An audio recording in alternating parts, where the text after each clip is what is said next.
velocidade positiva no sentido de x mais forte.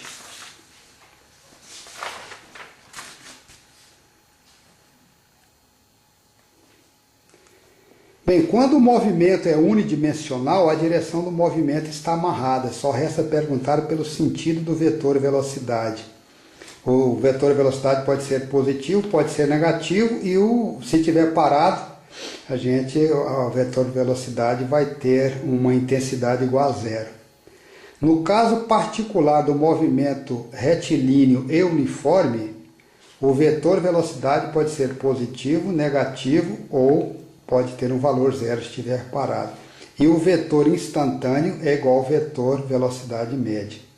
A inclinação do gráfico da equação horária x de t função de t, que é esse que está aqui, ele pode ter uma inclinação que é a tangente desse ângulo de θ, Δx sobre ΔT positivo, esse preto, ou pode ter uma inclinação negativa, esse que está aqui, ó, que seria ΔX negativo dividido por ΔT positivo.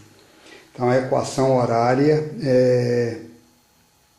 nesse caso aqui, da componente x da velocidade v.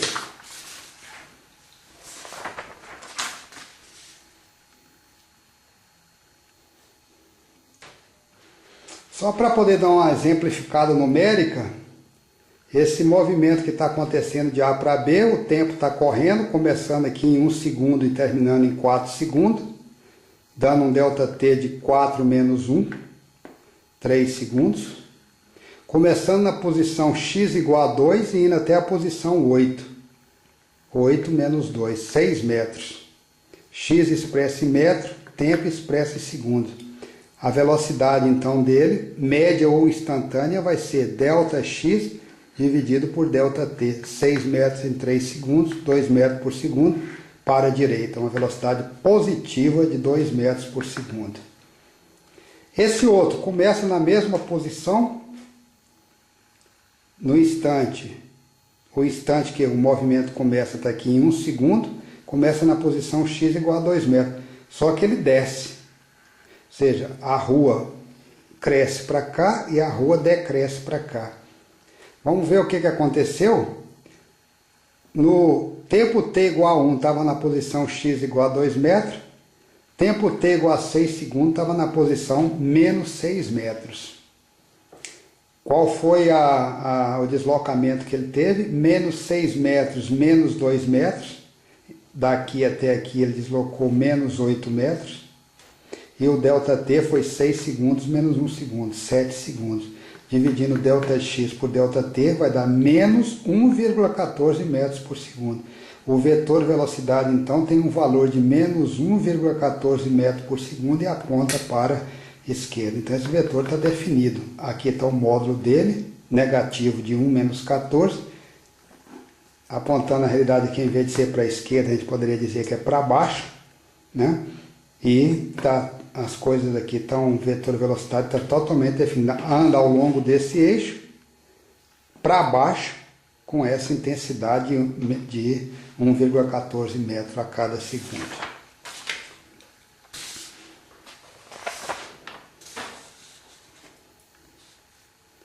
No movimento retilíneo uniforme, a intensidade do vetor velocidade, ou módulo do vetor velocidade, é constante. Se nós tivermos aqui, por exemplo, um gráfico que mostre nesse eixo a velocidade e nesse aqui o tempo, um movimento retilíneo uniforme que acontece com 2 metros por segundo, o gráfico seria esse. Um movimento retilíneo que percorre a menos 1,14 metros por segundo, como exemplificamos anteriormente, seria esse aqui, ó, que está menos 1, menos 2, menos 1,14, está por aqui. Ó. Interessante que se a gente olhar a área, temos aqui o gráfico da velocidade, que é um gráfico de velocidade constante ao longo do tempo.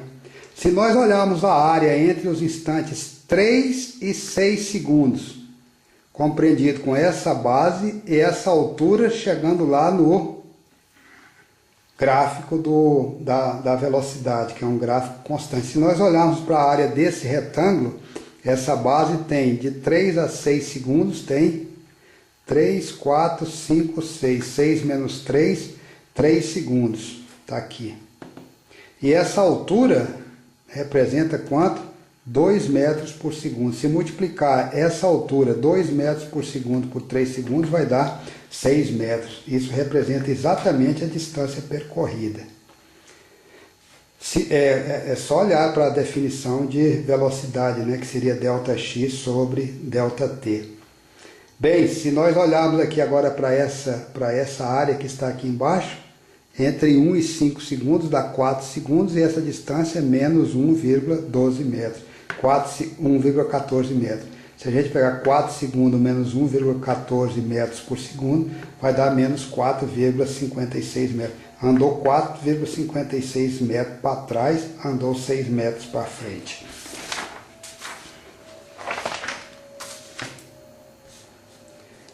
Sempre que formos resolver problemas de movimento retilíneo uniforme, ou seja, essa cinemática relativamente simples, será interessante a gente fazer uma sistematização do problema, ou seja, sistematizar quer dizer seguir um determinado receituário. Bem, já sabemos que no movimento retilíneo uniforme a trajetória é uma reta, precisamos estabelecer qual é o seu sentido. Marcar a origem, ou seja, é uma reta. Marcar a origem. Marcar a posição inicial e o tempo inicial pode ser 0, o x0 pode ser 0, mas é importante que isso esteja bem definido. Marcar o sentido do deslocamento, ou seja, se o objeto está andando para a direita ou se está andando para a esquerda. Conhecer claramente qual é a equação, qual é a função horária. A equação horária é x de t igual a x0 mais v t menos t0. X de t é um vetor, tem sinal, tem direção. x0 é um vetor, também tem sinal. V de t é vetor, tem sinal. E estamos trabalhando aqui com uma equação, que é essa, com 1, 2, 3, 4, 5 incógnitas. Para calcular qualquer valor de uma dessas incógnitas, nós precisamos de fornecer sempre 4 outros valores. Se eu quero calcular V, eu preciso conhecer x, x0, t e t0. Se eu quero calcular x, eu preciso conhecer x0, v, t e t0 e assim por diante. Vamos apresentar na próxima aula alguns exemplos.